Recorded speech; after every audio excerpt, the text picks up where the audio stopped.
YouTube series Binging with Babish offers straightforward cooking tutorials. Today we want to prep our 20-pound bird by butterflying it. Albeit with a splash of Ray's signature dry humor. It's a long, arduous process if you don't have the right scissors.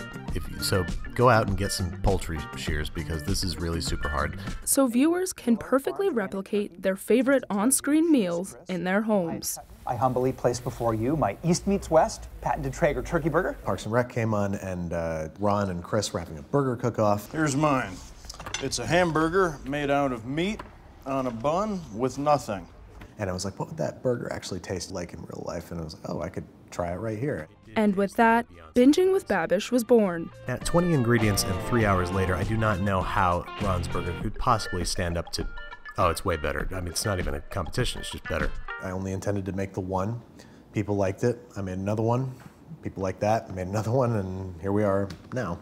I'm wondering if you want to be on an episode of my show. Sound good? Yeah. All right, cool. With 2 spin-off series and 2 cookbooks, what was supposed to be just 1 episode has turned into his full-time job. Tell me about the origins of this. How in the world did this incredibly successful accident begin? The origins are kind of a dark story almost. I was deeply depressed and I was not happy in my marriage, and I needed a creative outlet. I just wasn't happy in general. A creative outlet born of familial memories. My mother taught me to cook when I was very young. She passed away when I was 11, and she taught me how to make cookies. She taught me how to make Florentines, which is kind of an Italian cookie.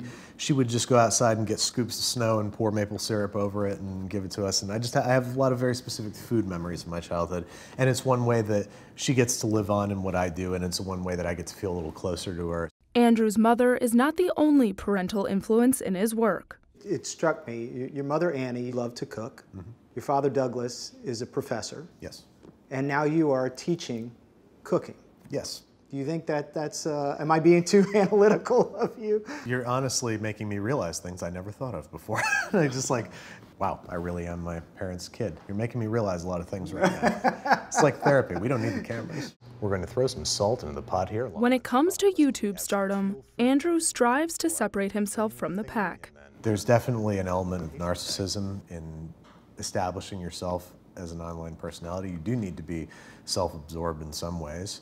And that was something that I was trying to combat with not showing my face. I wanted to make a show that was purely about the food. Vinny was in charge of the tomato sauce. Binging with Babish has recreated some of the most iconic meals in cinematic history. What is that? It's timpano. Big Night's timpano. Everybody is going to get to know each other in the pot. I'm serious about this stuff. Kevin's chili in the office. Tell me that is not the most delicious thing you've ever seen. This is ham, soaked in rum. It's Always Sunny in Philadelphia's rum ham. I want 30 sliders, 5 French fries, and 4 large cherry Cokes. I want the same, except make mine Diet Cokes. And Harold and Kumar's White Castle burgers, to which I lent a hand. So for scientific comparison, because accuracy is paramount to the show, I have some of these frozen sliders here. So we have a nice square little patty. Yeah, very thin. Yeah, very, very thin. That's why I want to weigh it, because I want to see exactly what kind of target we're trying to hit. These are the buns that I have. They look appropriately sized. Yeah, they look a little tastier, these buns. And I think we're going to have to do that en masse, because the whole idea with these burgers when you cook them is that they steam on a bed of onions. Really? Yeah. White Castle burgers never hit the grill. I got to say, I love how well thought all of this stuff is. It's important to you to get this right. Yeah, I mean, we want to make something that resembles the foods from their favorite fiction. So we're just using that as a sort of template to pre-cut our burgers here. And then one of the hallmarks of White Castle burgers is that they got 5 holes punched in them. Huh. This is harder than I thought. But this is literally the first time you have tried this process. Yes. And you're shooting, and you're going to use this, and we are too. Absolutely. And you're good with that. Oh yeah. I love that. Because if I screw it up, I'm gonna show where I went wrong, so people don't do the same thing at home. These patties are as close to a real White Castle burger as you can get. I got my buddy Jamie Wax here helping me out, and we made just enough burgers for the 2 of us. But nothing would be official without a taste test. Let's see how we did here.